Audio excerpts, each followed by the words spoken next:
அண்மை செய்தி வெளியாக இருக்கிறது. தேர்தல் வாக்குறுதிகளை நிறைவேற்றக் கோரி நிலக்கோட்டை அரசு மகளிர் கலைக்கல்லூரியில் கௌரவ விரிவுரையாளர்கள் போராட்டத்தை தொடங்கியிருக்கிறார்கள். தேர்தல் வாக்குறுதி நிறைவேற்றாத திமுக அரசை கண்டித்து நிலக்கோட்டையில் இருக்கக்கூடிய கலைக்கல்லூரி பேராசிரியர்கள் போராட்டம் நடத்தி கொண்டிருக்கிறார்கள். திமுக அரசை கண்டித்து கௌரவ விரிவுரையாளர்கள் 15வது நாளாக காலவரையற்ற வகுப்பு புறக்கணிப்பு போராட்டத்தை தொடர்ந்து கொண்டிருப்பதை தற்போது நாம் அண்மை செய்திகளாக பார்த்து கொண்டிருக்கிறோம்.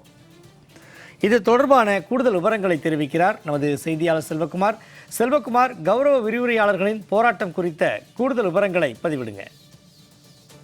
வணக்கம் சண்முகவேல். நிலக்கோட்டை அரசு மகளிர் கலைக்கல்லூரியில் சுமார் 3000க்கும் மேற்பட்ட மாணவிகள் கல்வி பயின்று வருகின்றனர். இந்த கல்லூரியில் 100க்கும் மேற்பட்ட கௌரவ விரிவுரையாளர்கள் உள்ளனர். விளம்பர திமுக அரசு கல்லூரி கௌரவ விரிவுரையாளர்களுக்கு அளித்த தேர்தல் வாக்குறுதிகளை நிறைவேற்றாததால் அரசு கலைக்கல்லூரி கௌரவ விரிவுரையாளர்கள் தமிழ்நாடு முழுவதும் காலவரையற்ற வகுப்பு புறக்கணிப்பு போராட்டம் நடத்தி வருகின்றனர்.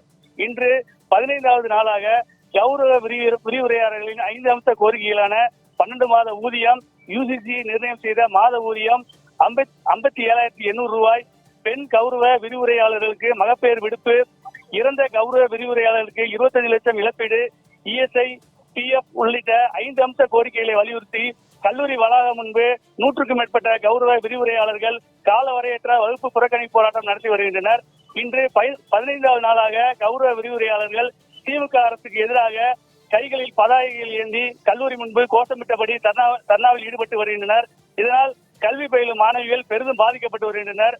கடந்த 2 தினங்களுக்கு முன்பு சென்னை தலைமை கல்வி இயக்குநர் அலுவலகத்தில் நடந்த பேச்சுவார்த்தையில் 5 கோரிக்கைகளில் 2 கோரிக்கைகளான 12 மாத ஊதியம் மற்றும் மாத ஊதியம் 57,800 ரூபாய் வழங்குவதாக வாய்மொழியில் மட்டும் கூறியிருப்பதால் அதிருப்தியில் உள்ள கௌரவ விரிவுரையாளர்கள் இதுகுறித்து திமுக அரசு அரசாணை வெளியிடும் வரை போராட்டம் தொடரும் என கூறி தொடர்ந்து தர்ணாவில் ஈடுபட்டு வருகின்றனர். சண்முகவேல்.